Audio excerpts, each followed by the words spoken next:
your complete attention! Pour la première fois en Blu-ray. Is that really your life? I run a newspaper, Mr. Thatcher. I just try everything I can think of. Élu meilleur film par l'American Film I Institute. make no campaign promises. Citizen Kane. You talk about the people as though you own them.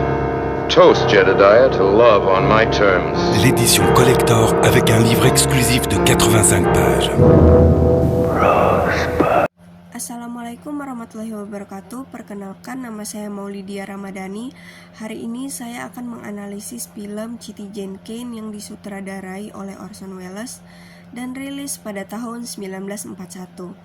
Analisis ini bertujuan untuk membuktikan bahwa film Citizen Kane ini bukan hanya sekedar film klasik saja, tetapi juga sebuah karya seni dengan makna dan memberikan kesan mendalam terhadap industri perfilman.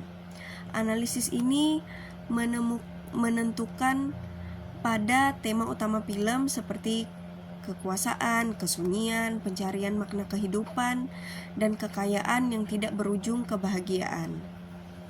Analisis ini menggunakan konsep prinsip film form seperti unity, disunity, function, similitude, dan repetition, variation, dan deployment. Analisis harus menghubungkan elemen-elemen film seperti sinopsis, plot, karakter, setting, pencahayaan, kostum, dan genre. Yang pertama, kita akan membahas tentang plot dan sinopsis singkat dari film ini. Film ini menceritakan tentang seorang penerbit surat kabar kaya raya dan pengusaha industri Charles Foster Kane yang diperankan oleh Welles. Plot singkat dari film ini dimulai dengan kematian Charles Foster Kane di tempat kediamannya di Florida. Kata terakhir kali yang diucapkan oleh Charles Foster Kane menjadi kata kunci yang akan dipecahkan dalam film ini. Selanjutnya kita masuk kepada karakter dan fungsi dari pemeran film Citizen Kane. Charles Foster Kane merupakan protagonis utama dalam film ini. Ia merupakan seorang pengusaha media yang sangat kaya dan memiliki kuasa. Film ini mengikuti alur kehidupan Charles Foster Kane sebagai pusat dari cerita dan kehidupan misterinya. Selanjutnya ada Susan Alexander, istri kedua dari Charles Foster Kane, yang berfungsi untuk menunjukkan bahwa kegagalan hubungan dalam kehidupan Charles Foster Kane ini. Selanjutnya ada teman dan pengkritik dari Charles Foster Kane yang bernama Jedediah Lian, teman dan pengkritik setia Kane serta simbol kesetiaan yang berakhir dengan kekecewaan. Selanjutnya kita masuk ke struktur naratif. Film ini menggunakan teknik flashback. Dalam film ini juga menggunakan sudut pandang dari orang terdekatnya Charles Foster Kane untuk menceritakan kehidupan dari si Charles Foster Kane, karakter utama dalam film ini. Kita juga bisa melihat bagaimana kehidupan Kane disorot karena kesuksesan dan kekayaannya. Film ini juga menggunakan misteri, yaitu Rosebud. Rosebud ini adalah kata terakhir yang diucapkan Kane pada saat awal film.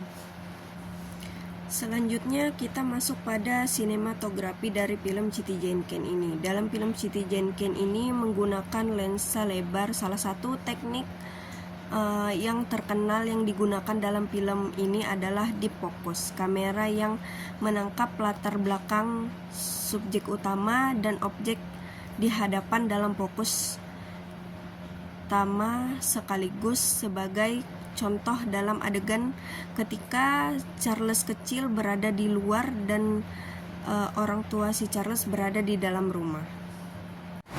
Selanjutnya kita masuk kepada setting dan atmosfer film Citizen Kane. Film ini menggunakan setting yang membantu perjalanan kehidupan dan perubahan dalam kehidupan Charles Foster Kane dari zaman ia anak-anak hingga ia dewasa.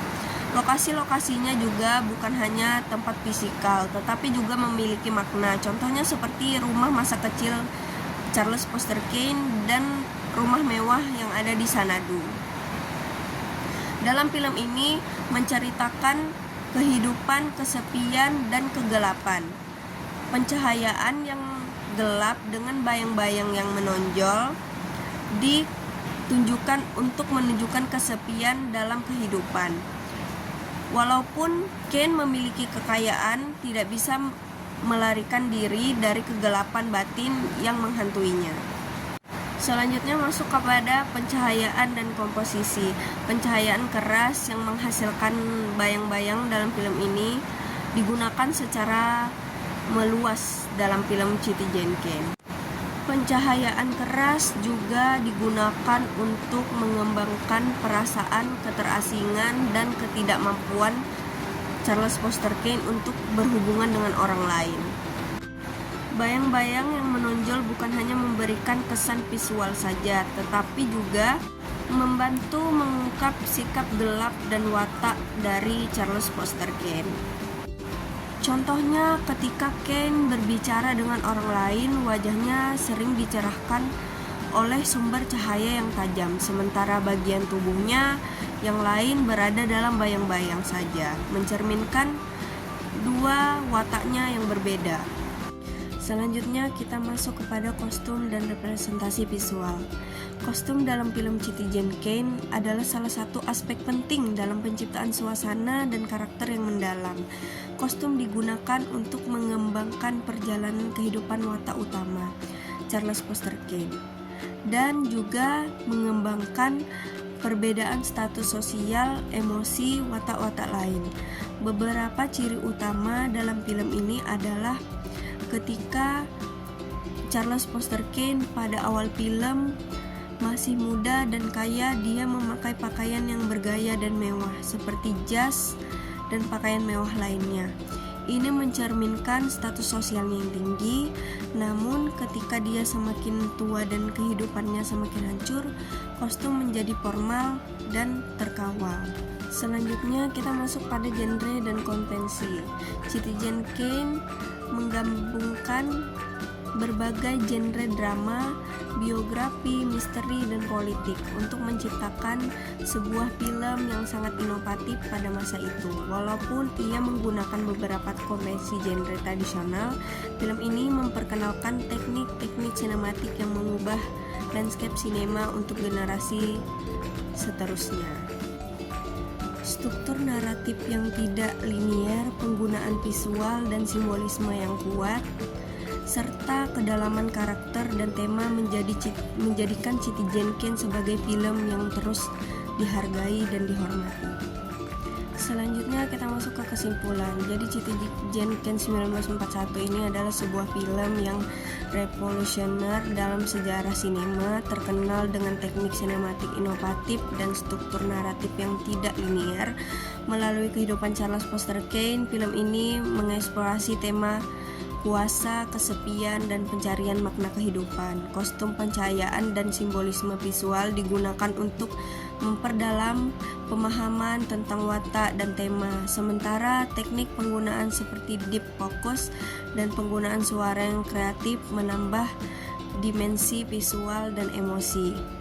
Itu saja penyampaian dan analisis film Citizen Kane dari saya. Terima kasih. Wassalamualaikum warahmatullahi wabarakatuh.